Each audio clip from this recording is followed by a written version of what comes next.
وعلم آدم الأسماء كلها ثم عرضهم على الملائكة فقال أنبئوني بأسماء هؤلاء إن كنتم صادقين। তাফসীর কিতাবের ভিতরে আসছে আদা রসুন পেঁয়াজ থেকে শুরু করে পশু পাখির নাম শুরু করে গাছপাতা তরুলতা থেকে শুরু করে শস্য দানা থেকে শুরু করে এরোপ্লেন বিমান অ্যাটম বোমা থেকে শুরু করে কিয়ামত পর্যন্ত এই পৃথিবীতে ছোট বড় যত জিনিস আবিষ্কার করা হবে, যত মানুষ দুনিয়াতে আসবে, যত গাছ যত ফল আল্লাহ পাক দান করবেন, নাম ধরে ধরে সমস্ত কিছুর নাম হযরতে আদমকে আল্লাহ পাক শিক্ষা দিয়ে দিলেন। আল্লাহ রাব্বুল আলামিন আদমকে সৃষ্টি করার পরে ফেরেশতাদের সামনে নিয়ে আসলেন। যেই ফেরেশতারা মন্তব্য করেছিল আমরা দুনিয়াতে আগে আসছি, আল্লাহ আমাদেরকে আগে বানাইছেন, আমরা বয়স বেশি, আদমকে সবেমাত্র বানানো হলো, তার বয়স কম। কিন্তু আপনারা বলেন বয়সের কারণে মানুষের মর্যাদা বাড়ে নাকি তার শিক্ষার জ্ঞানের ইলমের কারণে বাড়ে? শিক্ষার কারণে বাড়ে। বেশ, আজকের দুনিয়াতে যদি বয়সের কারণে জ্ঞান মর্যাদা বাড়ত, আপনাদের এলাকার ভিতরে গুই সাপ আছে নাকি? গুই সাপ কি বলে আপনাদের এলাকায়? গুই সাপ। এই গুই সাপের এক একটার বয়স হয় 7 থেকে 750 বছর। কত বছর? 7 থেকে 750 বছর বা 700 বছরই ধরলাম। যদি বয়সের কারণে কারো মর্যাদা আল্লাহ পাক বাড়ায় দিতেন, মর্যাদা যদি আল্লাহ রাব্বুল আলামিন বাড়ায় দিতেন, প্রত্যেকটা মসজিদের ইমামতি করত গুই সাপ। বয়স বেশি, ঠিক না? ঠিক। 2 নম্বরে এই পৃথিবীর ভিতরে সবচাইতে বেশি বয়স হলো কচ্ছপের। কাসিম বলে, কাট্টা বলে, আপনাদের এলাকায় কি বলে? কাসিম বলে। এই এক একটা কাসিমের বয়স হয় 3 থেকে 350 বছর। আল্লাহ যদি বয়সের কারণে মর্যাদা বাড়ায় দিতেন, ইজ্জত বাড়ায় দিতেন, গুই সাপ ইমামতি করত আর কচ্ছপে করত মুয়াজ্জিনি, আমরা হইতাম মুসল্লি। কথা মনে হয় বুঝেন নাই? বয়সের কারণে আল্লাহর সামনে আল্লাহ পাক কারো মর্যাদা বাড়ায় দেন না। যার ভিতরে জ্ঞান আছে, আর ওই জ্ঞানটা যদি খোদার কোরআনের জ্ঞান হয়, হাদিসের জ্ঞান যদি হয়, আল্লাহ পাক বলছেন তারা দুনিয়াতে আমার নবীর ওয়ারিস পরিণত হয়ে যায়। আল্লাহ পাকের নূরের তৈরি ফেরেশতাদেরকে সুবহানাল্লাহ ফেরেশতা বানালেন, সাথে দিয়ে বানালেন আগুন থেকে জিন জাতিকে। জিন জাতিকে বানানোর 2000 বছর পরে আদম আলাইহিস সালামকে আল্লাহ পাক বানাইছেন। মানুষকে বানালেন কেন? জিন জাতি এই পৃথিবীতে আল্লাহ পাক পৃথিবী যখন বানালেন সেটা অন্য ঘটনা, অন্য কথা। পৃথিবী তো খালি, বসবাস করবে কে? আল্লাহ পাক জিন জাতিকে বললেন তোমরা সেখানে যা বসবাস করো। জিনেরা চলে আসলো। কিন্তু জিনের চরিত্র ভালো না মন্দ? ওরা কেমন বান্দরের বান্দর, যদি কোনো মহিলার উপরে আসর করে তখন বুঝেন ওদের অভ্যাস কেমন, চরিত্র কেমন। ওরা পৃথিবীতে আইসা কোনো নিয়ম কানুন, অফিস আদালত কিচ্ছু মানে না। এরে মারে, ওরে ধরে, ওরে কামড়ায়, ওরে এই করে সেই করে। আল্লাহ ফেরেশতাদেরকে বলল আরে আমার জমিনটা তো একেবারে শেষ করে দিল, যাও আমার জমিন থেকে জিন জাতিদেরকে তোমরা বহিষ্কার করো, তাড়ায় দাও। আসলো কারা? ফেরেশতারা আসলো, পিডায়া কিছুরে পিডায়া পাহাড়ে পর্বতে ভাগাই দিছে, নদী নালায় যায় আশ্রয় নিছে, আর কিছুরে ধইরা একেবারে জাহান্নামের কাছে একটা জেলখানার মধ্যে আবদ্ধ করে রাখছে। সুবহানাল্লাহ। এখন জমিনে বসবাস করবে কে? জমিন তো আবারও খালি। আল্লাহ বললেন, ও ফেরেশতারা, এখন তোমরাই বসবাস করো। ফেরেশতারা বসবাস করলো। কিছুদিন পরে, কিছুদিন বলতে 2000 বছর পরে। কত বছর পরে? 2000 বছর পরে আল্লাহ পাক ফেরেশতাদেরকে একদিন ডাকলেন। সুবহানাল্লাহ। কোন মানুষ আল্লাহ বানাবেন, এজন্য ফেরেশতাদেরকে ডাকছেন। কোরআনুল কারীমের ভিতরে আল্লাহ রাব্বুল আলামিন বলেন, ওয়াইদ ক্বালা রাব্বুকা লিল মালাইকাতি ইন্নী জাইলুন ফিল আরদি খলিফা قالوا وتجعل فيها من يفسد فيها ويسفك الدماء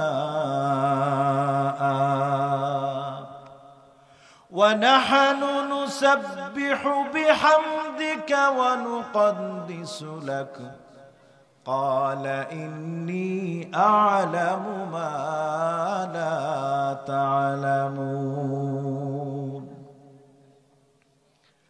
ফেরেশতাদের ডাকা বলার পরে বললেন, ও ফেরেশতারা, আমি মনোনিবেশন করেছি, আমি চিন্তা ভাবনা করেছি, আমার এই জমিনের ভিতরে তোমরা বসবাস করবা না, তোমাদেরকে আমি রাখবো না। আমার এই জমিনের ভিতরে আমি এমন এক জাতি, এমন বনি আদম আমি সৃষ্টি করব, যাতে করে জমিনে তারা আমার প্রতিনিধিত্ব করতে পারে, আমার খলিফা হিসাবে নিযুক্ত হতে পারে। ফেরেশতারা কয়, আল্লাহ, আমরা আপনার এত গুণগান গাই, এত তাসবিহ তাহলিল করি, রুকু করি, সিজদা করি, তাসবিহ করি, সব আপনার ভালো করি, গুনাহ আমরা মোটে করি না, তারপরেও কি আপনার হয় না? ইতিপূর্বে আপনি জিন বানাইছেন, জিন সৃষ্টি করেছেন, ওই জিনেরা জমিনে যায় কি কাণ্ডটাই না করলো, আপনি তো নিজে দেখছেন, আমাদেরকে দিয়া সাফ করছেন। কথায় যুক্তি আছে না নাই? আচ্ছা বলেন তো, ফেরেশতারা হলো নূরের তৈরি, দিকে আমি তাকাই না, আমার দিকে খেয়াল করে। অন্ধ ব্যক্তি যদি মসজিদে দাঁড়ায় সুন্দর একটা বক্তব্য দেয় আর বলে আমার চরিত্র এমন ভালো, পরনারীর প্রতি এক মুহূর্তের জন্য আমি জীবনে কোনোদিন তাকাই নাই। আচ্ছা বলেন, অন্ধ মানুষ পরনারীর দিকে তাকানোর কোনো ক্ষমতা আল্লাহ পাক তাকে জন্মগতভাবে দেয় নাই, সুতরাং এটা তার বুজুর্গি না। সে অন্য নারী দেখতে না দেখতে সে বাধ্য। ফেরেশতারাও যদি কয়, আল্লাহ গো, আমরা তো কোনো গুনাহ করি না, সব খালি আপনার ভালো করি, আপনার তাসবিহ পড়ি, তাহলিল করি, গোলামি করি, তাহলে কি কথাটা ভুল হবে না রাইট হবে? ভুল হবে। কারণ ফেরেশতারা সুদ খেলে কি মজা, ঘুষ খেলে কি মজা, রিলিফের চাউলের ভিতরে কি মজা, নারীর সংস্পর্শে জিনা করলে কি মজা, এটা যদি ইচ্ছাও ফেরেশতারা করে, তারপরেও সেই স্বাদ, সেই গুনার স্বাদ ফেরেশতারা গ্রহণ করতে পারবে না। আল্লাহ পাক তাদেরকে সেই ক্ষমতা দেন নাই। দেখেন, আমরা মানুষ সৃষ্টির আগেই সমালোচনা হয়ে গেছে আমাদের। তিবরানী শরীফের ভিতরে আসছে, আল্লাহ যখন মানুষকে বানাবেনই, ফেরেশতাদের এই কথা অগ্রাহ্য করে আল্লাহ ফেরেশতাদেরকে বললেন, ক্বালু সুবহানাকা লা ইলমা লানা ইল্লা মা আল্লামতানা ইন্নাকা আনতাল আলিমুল হাকীম। এই সাউন্ড আবার কমে গেছে ভাই। হ্যাঁ, আবার কমে গেছে। এখানে কেউ যদি থাকে নিচে দেওয়ার জন্য একটা বালিশ দিলে ভালো হয় আমার, আমি নিচের দিকে ডেবে গেছি একবারে। ইন্তেজামিয়ার কমিটির কেউ যদি থাকেন, আমাকে একটু বালিশ দিলে, ছোট্ট একটা বালিশ দিলে ভালো হবে। বসাটাই যদি জুইতেন না হয় তো ওয়াজটা কি জুইতে হবে? কম প্লেটে যদি ভাঙা হয়, কুরমা পোলাও যাই দেন, ও ভাঙা দিয়ে পড়ে যাবে নিচে, ঠিক কিনা বাবাজিরা? এজন্য প্লেটটা একটু ভালো করে দেন। দু একটা কথা আসছি যখন বলিও আপনারাও শোনেন। আস্তে আস্তে মানুষ আসতেছে, আর অনেকেই আসবে ইনশাআল্লাহ। আল্লাহ রাব্বুল আলামিন বললেন, ও আমার নূরের তৈরি ফেরেশতারা, তোমরা যা জানো আমি যা জানি কখনোই সমান হতে পারে না। আমি তোমাদের চাইতে বেশি জানি। এজন্য আমার সিদ্ধান্তই চূড়ান্ত সিদ্ধান্ত। আমি চিন্তা করলাম এই জমিনে আমি আল্লাহ এমন এক জাতিকে, এমন মানুষকে দুনিয়াতে প্রেরণ করব, যারা তোমরা ফেরেশতার চাইতে আমল আখলাক করে ইবাদত বন্দেগী করে আমার গোলামি করে এমন নৈকট্য হাসিল করবে, ফেরেশতার চাইতে তাদের মর্যাদা বেড়ে যাবে। আর যদি তারা আমার সাথে নাফরমানি করে, আমার অবাধ্য হয়, কোরআন যদি মানা নেয়, রাসূল যদি না মানে, আল্লাহ যদি না মানে, তারা এই জমিনের ভিতরে সবচাইতে বেশি গরু ছাগল পশু পাখি এমনকি কুকুরের চাইতে অদমে পরিণত হয়ে যাবে।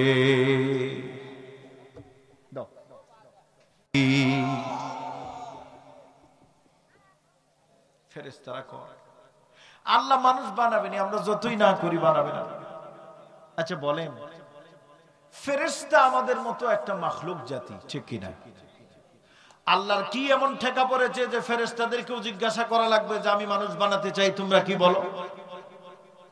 এখন প্রশ্ন জাগে, আল্লাহ তাহলে এই কথা বললেন কেন, জিজ্ঞাসা করলেন, পরামর্শ করলেন কেন?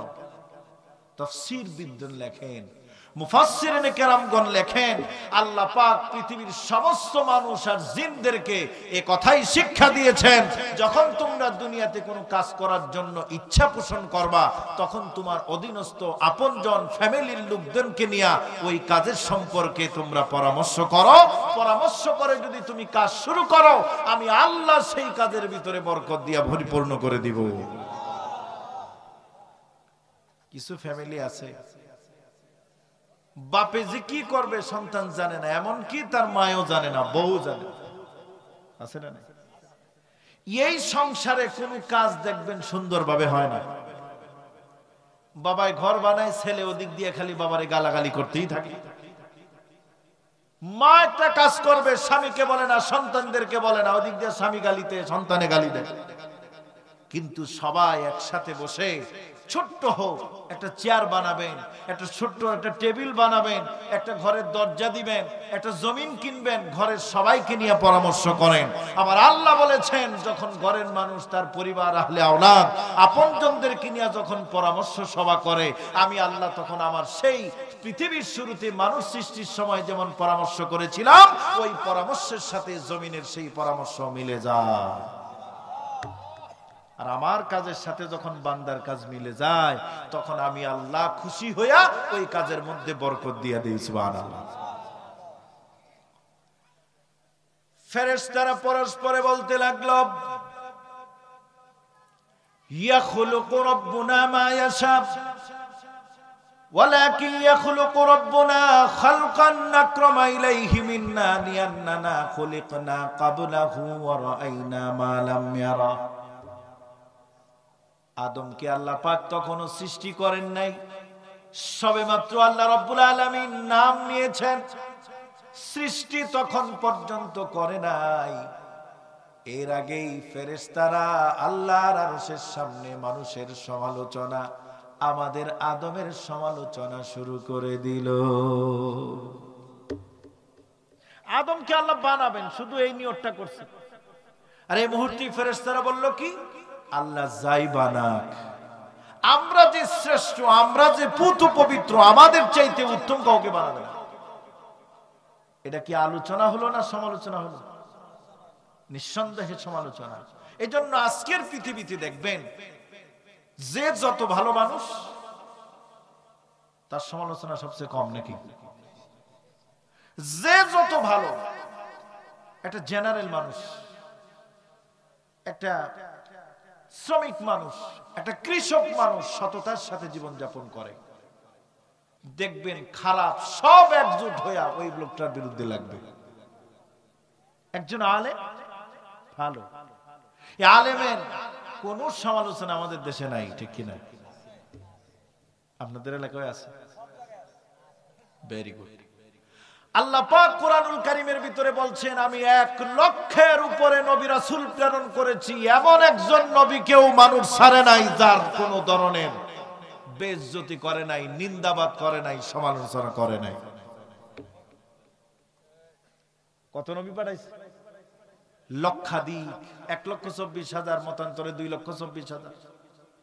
আল্লাহ কোরআনে বড় আফসোস করে বলেছেন যে আমার পৃথিবীর বান্দারা এমন নাফরমানি আমার করেছে, একজন নবীকে আমি এমন পাই নাই যে তার উম্মতের আমার ওই নবীকে গালি দেয় নাই, ভৎসনা করে নাই। নাউজুবিল্লাহ। তার মানে কি দাঁড়াল? এই পৃথিবীতে বনি আদমের সমালোচনা থাকবেই, আলেমদের সমালোচনা তো আরো বেশি। আলেমরা হলো উভয় সংকটের মধ্যে আছে। আপনাদের এলাকার ইমাম সাহেব যদি জোরে হেঁটে কোথাও যায়, ওই চায়ের দোকানের লোকেরা বলবে, হুজুর একটু আস্তে যান, দাওয়াত তো খাবেনি, এত তাড়াহুড়া কিসে? বলে কিনা? হুজুর চিন্তা করলো, যাক এরপরে থেকে আর জোরে হাঁটবো না। মানুষ এরকম কথা বলে। পরের দিন আবার একই রাস্তায় হুজুর হাঁটতে আরম্ভ করলো। এবার ওই লোকেরাই বলে, হুজুর খাওয়াটা মনে হয় বেশি হয়েছে, হাঁটতে পারতেছেন না। ভাই কথায় যুক্তি আছে কিনা বলে? হুজুরকে দাওয়াত দিলেন, হুজুর জোহরের নামাজ পড়ে চলে আসবেন 2:30টার মধ্যে। ঠিক আছে, চলে আসবেন। হুজুর চিন্তা করলো, টাইমের তো দাম আছে, জবানের দাম আছে। 2:30টাই টাইম দিছে সাহেবে দাওয়াত, ঠিক আছে আমি 2:30টার মধ্যে চলে যাই। হুজুর চলে গেল 2:30টার মধ্যে। এখন স্বামী স্ত্রী দুইজন বলে, দেখছো কারবারটা, হুজুরের খাওয়ার দাওয়াতের প্রতি কি লোভ, একেবারে কাটাই কাটাই হাজির। হুজুর কি করছে? একেবারে কাটাই কাটাই আসছে। হুজুর মনে রাইতে ঘুমায় নাই, কখন আসবে দাওয়াত খেতে। কোন কারণে এই হুজুর চিন্তা করলো, যা এতে সময় মতো গেলাম, এতে এই কথা বললো, আচ্ছা আগামী থেকে দাওয়াত আসলে একটু লেট করে যাব। হুজুর একটু লেট করে গেল। এবার ওই লোকের বাড়ির লোকজন বলতেছে, হুজুরদের খাইয়ে দেয় কোনো কাম আছে না, সময় জ্ঞান বলতে কিছু আছে নাকি? আল্লাহ রস্তে খায়, আল্লাহ রস্তে ঘুমা, কখন বলতে আসতে? নবাব বেটা আসছে এখন আধা ঘন্টা পরে। উভয় সংকট, কথা ঠিক কিনা? উলামায়ে কেরাম হলো নবীদের ওয়ারিস, আপনারা হলেন সেই ওয়ারিসদের ছাত্র, ঠিক কিনা? এজন্য নবীদের যেমন সমালোচনা ছিল, উলামায়ে কেরামদের সমালোচনা থাকবে। সমালোচনা নাই শয়তানের। এই পৃথিবীতে, এই দুনিয়াতে, এই মহল্লা বলেন, এই জেলা বলেন, এই থানায় বলেন, যে সবচাইতে বেশি খারাপ ওই লোকটা রাস্তায় গেলে বেশি সম্মান মানুষ তাকে করে, ঠিক না? ঠিক। আদম আলাইহিস সালাম তখনও সৃষ্টি হন নাই। আল্লাহ পাক তার নূরের তৈরি ফেরেশতারা সমালোচনা শুরু করলো যে আদমকে যেমনই বানাক আল্লাহ পাক আমাদের চাইতে শ্রেষ্ঠ বানাবেন না। এই কথা শুনলেন আল্লাহ রাব্বুল আলামিন হযরত আদমকে বানানোর পরে এই পৃথিবীর ভিতরে যা কিছু আছে, কিয়ামত পর্যন্ত যা কিছু সৃষ্টি হবে, সমস্ত কিছুর জ্ঞান আল্লাহ পাক আমাদের পিতা আদমকে শিক্ষা দিলেন। আর একটু জোরে কন্যা সুবহানাল্লাহ। وعلم آدم الأسماء كلها ثم عرضهم على الملائكة فقال أنبئوني بأسماء هؤلاء إن كنتم صادقين। তাফসীরে কিতাবের ভিতরে আসছে, আদা রসুন পেঁয়াজ থেকে শুরু করে, পশু পাখির নাম শুরু করে, গাছপাতা তরুলতা থেকে শুরু করে, শস্য দানা থেকে শুরু করে, এরোপ্লেন, বিমান, অ্যাটম বোমা থেকে শুরু করে কিয়ামত পর্যন্ত এই পৃথিবীতে ছোট বড় যত জিনিস আবিষ্কার করা হবে, যত মানুষ দুনিয়াতে আসবে, যত গাছ, যত ফল আল্লাহ পাক দান করবেন, নাম ধরে ধরে সমস্ত কিছুর নাম হযরতে আদমকে আল্লাহ পাক শিক্ষা দিয়ে দিলেন। আল্লাহ রাব্বুল আলামিন আদমকে সৃষ্টি করার পরে ফেরেশতাদের সামনে নিয়ে আসলেন। যেই ফেরেশতারা মন্তব্য করেছিল আমরা দুনিয়াতে আগে আসছি, আল্লাহ আমাদেরকে আগে বানাইছেন, আমরা বয়স বেশি, আদমকে সবেমাত্র বানানো হলো, তার বয়স কম। কিন্তু আপনারা বলেন বয়সের কারণে মানুষের মর্যাদা বাড়ে নাকি তার শিক্ষার জ্ঞানের ইলমের কারণে বাড়ে? শিক্ষার কারণে বাড়ে। বেশ, আজকের দুনিয়াতে যদি বয়সের কারণে জ্ঞান মর্যাদা বাড়ত, আপনাদের এলাকার ভিতরে গুই সাপ আছে নাকি? গুই সাপ কি বলে আপনাদের এলাকায়? গুই সাপ। এই গুই সাপের এক একটার বয়স হয় 7 থেকে 750 বছর। কত বছর? 7 থেকে 750 বছর বা 700 বছরই ধরলাম। যদি বয়সের কারণে কারো মর্যাদা আল্লাহ পাক বাড়ায় দিতেন, মর্যাদা যদি আল্লাহ রাব্বুল আলামিন বাড়ায় দিতেন, প্রত্যেকটা মসজিদের ইমামতি করত গুই সাপ। বয়স বেশি, ঠিক না? ঠিক।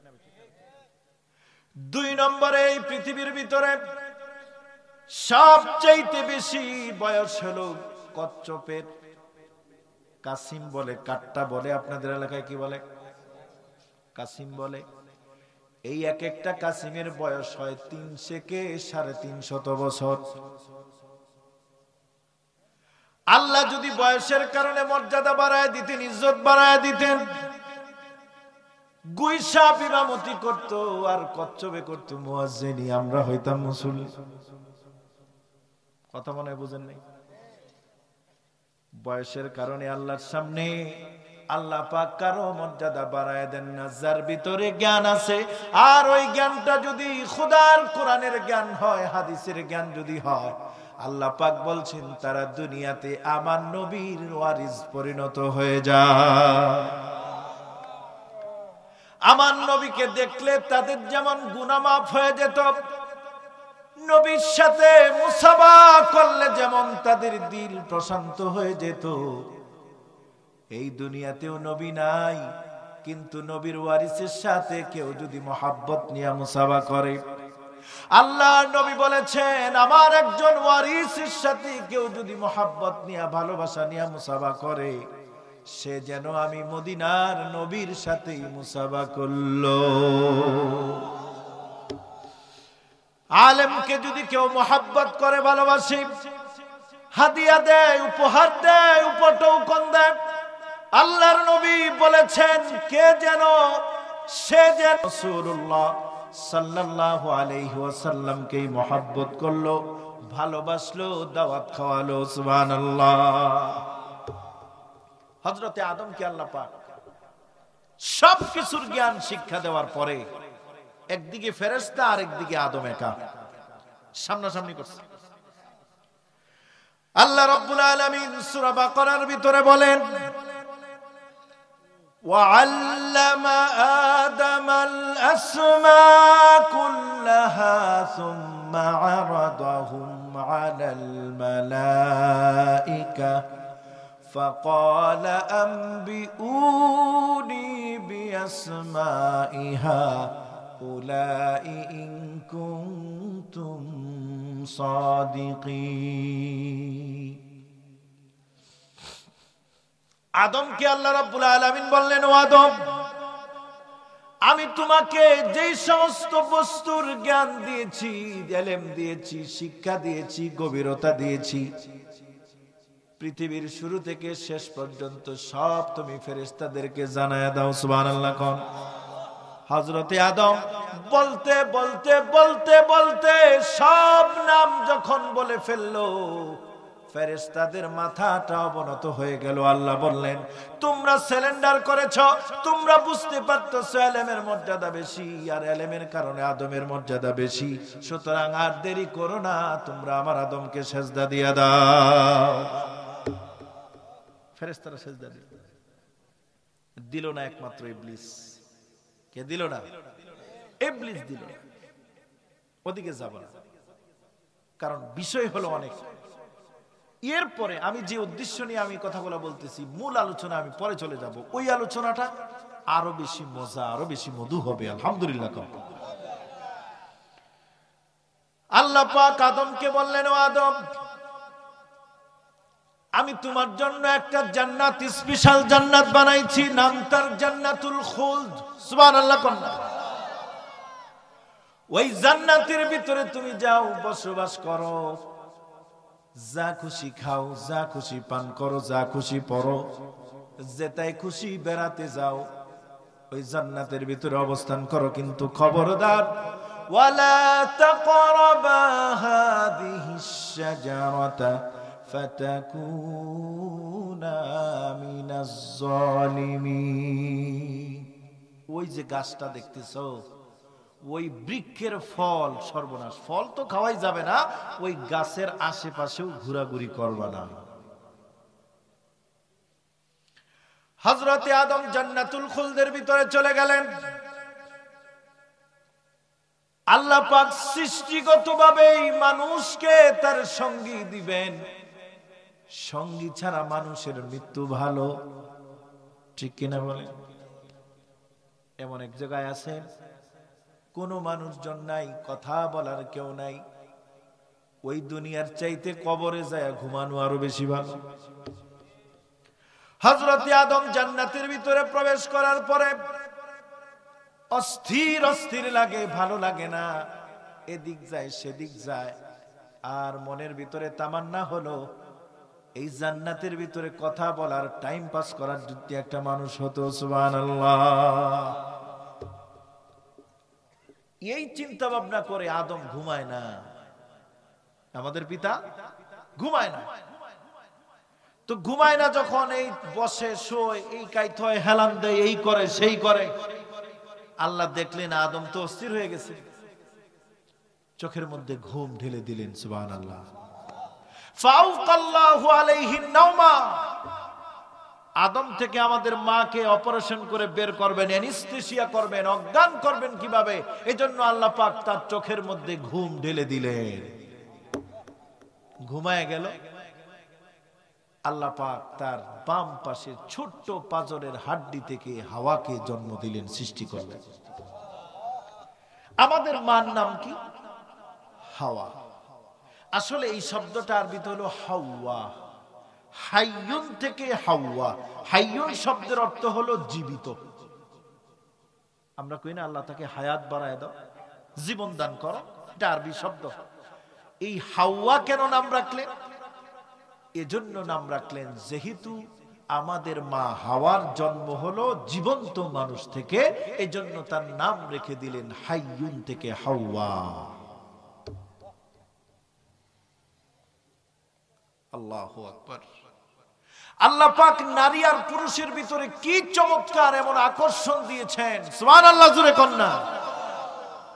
পিতার ঘুম ভেঙে গেল, ঘুম থেকে উঠে দেখে এমন সুন্দরী রূপসী ষোড়শী একজন সুন্দর নারী, যুবতী নারী সেখানে বসা। আদমের মনের ভিতরে আনন্দের ঢেউ খেলতে আরম্ভ করল। আপনারা শুধু হা কইরা রইলেন, সুবহানাল্লাহ কইলেন না।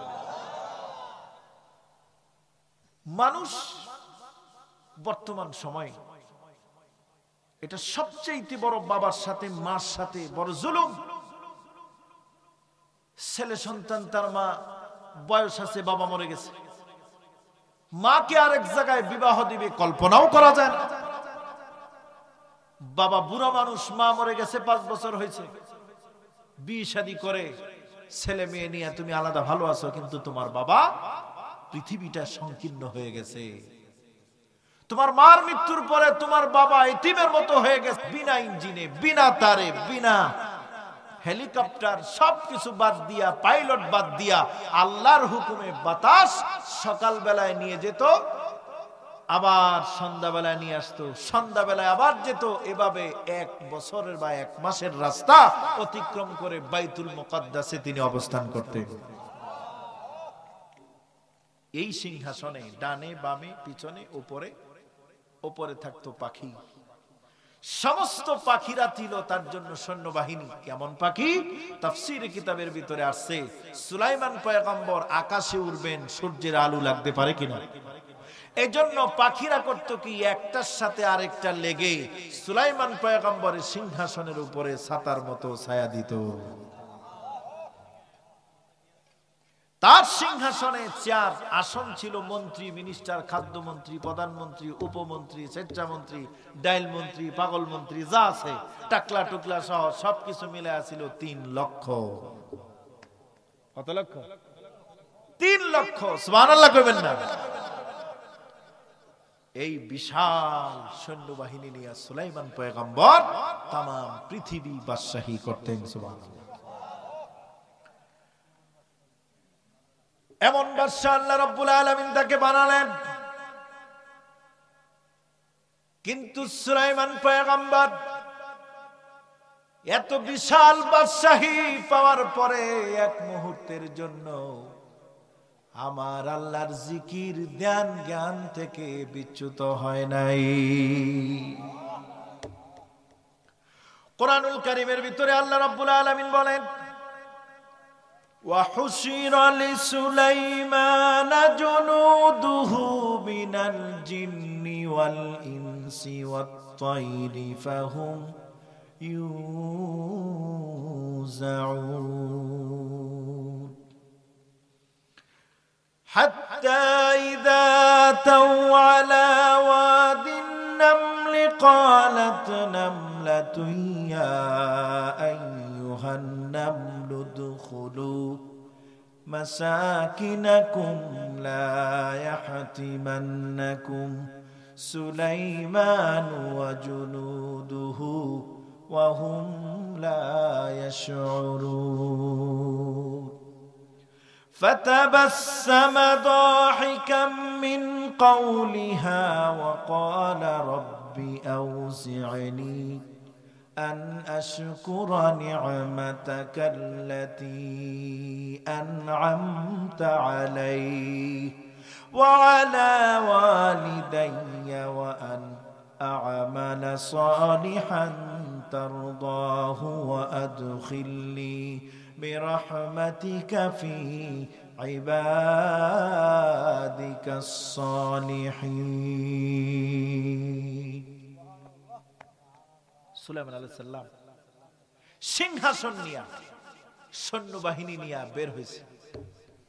এমন সময় একটা পিঁপড়া, এই পিঁপড়াটা হলো সমস্ত পিঁপড়াদের সর্দার। কিতাবের ভিতরে আসছে এই পিঁপড়াটা ছিল ল্যাংড়া, একটা ঠ্যাং ছিল ভাঙা। ওই পিঁপড়া ডাক দিয়া বলতেছে, তাড়াতাড়ি গর্তে ঢুক। সুলাইমান পয়গম্বর আইতেছে। সুবহানাল্লাহ বলবেন না? সুলাইমান আলাইহিস সালাম পিঁপড়ার কথা জানতো কিনা? হযরত সুলাইমান আলাইহিস সালাম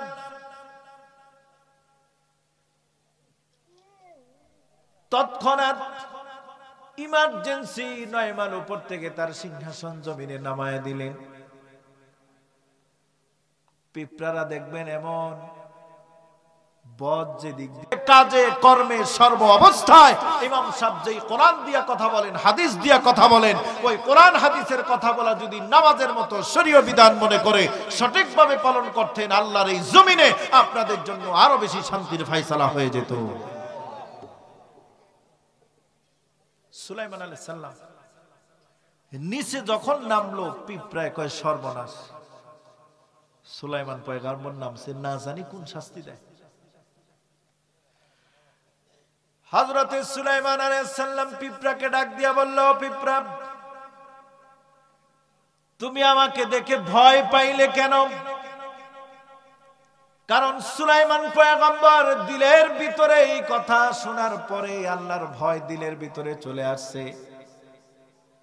আমি কি কোনো কারণে পিঁপড়ার উপরে জুলুম করেছি? আমি কি কোনো কারণে পিঁপড়ার উপরে অসন্তুষ্ট, পিঁপড়ার উপরে নির্যাতন করেছি? তা না হলে পরে পিঁপড়া আমাকে দেখেই ভয়ে পালাবে কেন? সুবহানাল্লাহ।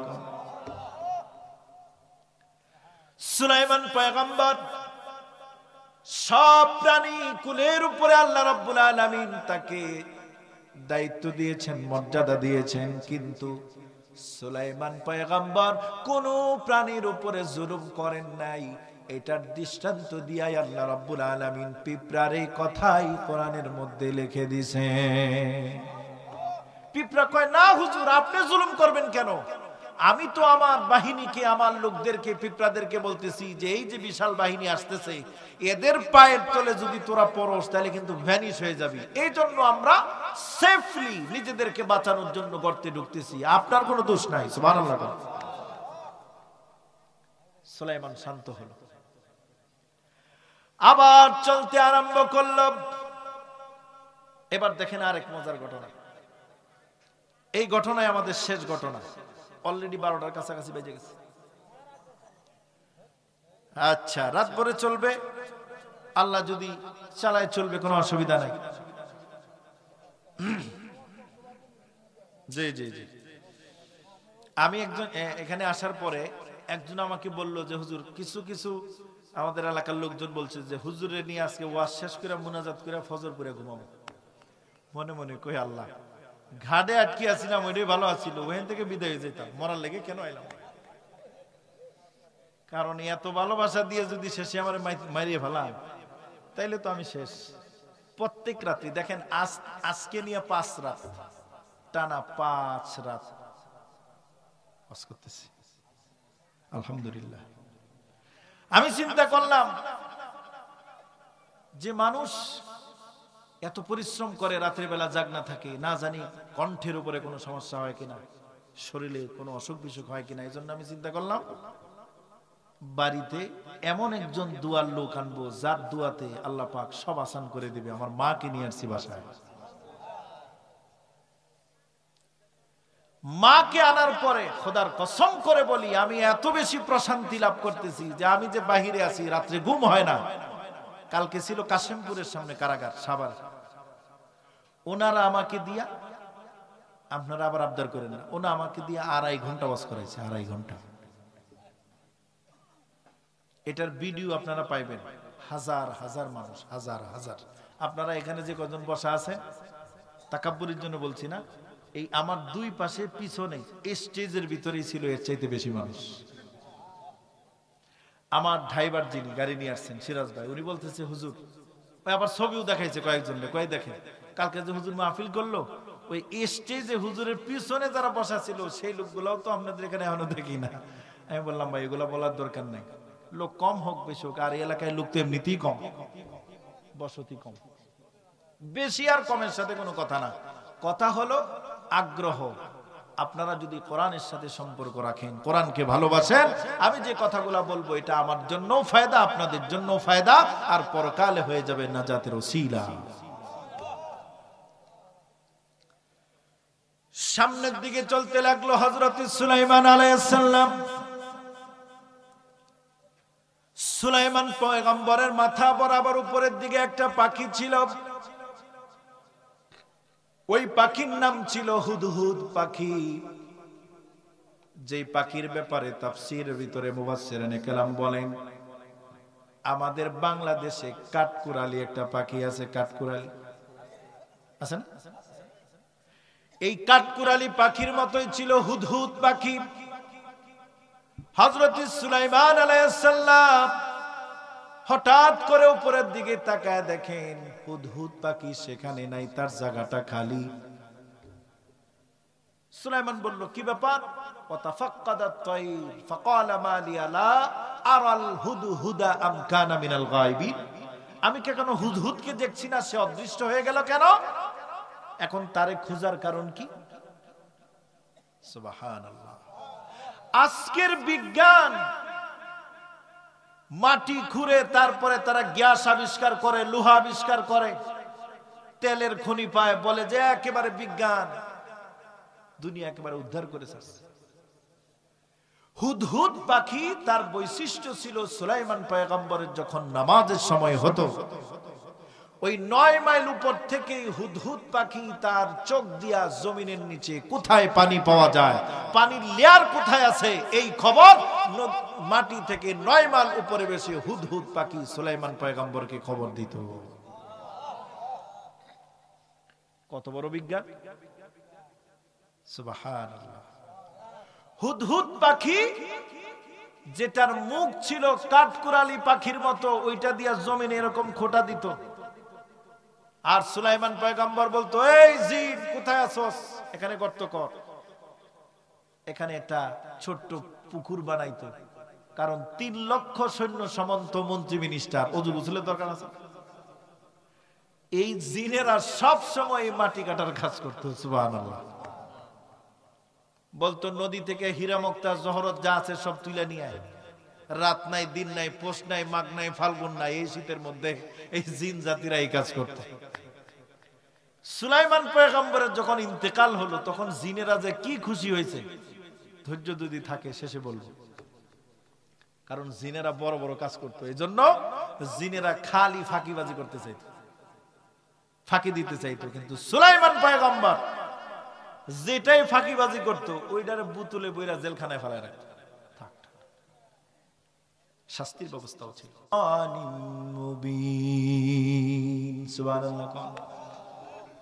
সুলাইমান সাল্লাম বললেন, আজকে আসুক, ওর কল্লাটা কাটবো আমি বিচার করে। কত বড় বেয়াদব! আমার অনুমতি ছাড়া, আমার হুকুম ছাড়া আমার থেকে উপরে চলে গেছে। আবার এই কথাও বললেন যে যদি বিসুলতানিন মুবিন, সে যদি কোনো কারণ দর্শাতে পারে, যাওয়া কোন দলিল যদি পেশ করতে পারে যেটা গ্রহণযোগ্য, তাহলে পরে আমি তাকে কোনো শাস্তি দিব না। সুবহানাল্লাহ। এই আয়াতের মাধ্যমে অধীনস্থ লোক যদি অপরাধ করে, তাহলে অপরাধের পরিমাপ অনুযায়ী শাস্তি দেওয়া যাবে। যেহেতু আল্লাহর পয়গম্বর পাখিকে কল্লা কাটার কথা বলেছেন, শাস্তি দেওয়ার কথা বলেছেন, লাউআযিবান্নাহু আযাবান শাদীদা, কঠিন থেকে কঠিন শাস্তি আমি তাকে দেব, এই কথা বলছেন কে? পয়গম্বর সুলাইমান আলাইহিস সালাম।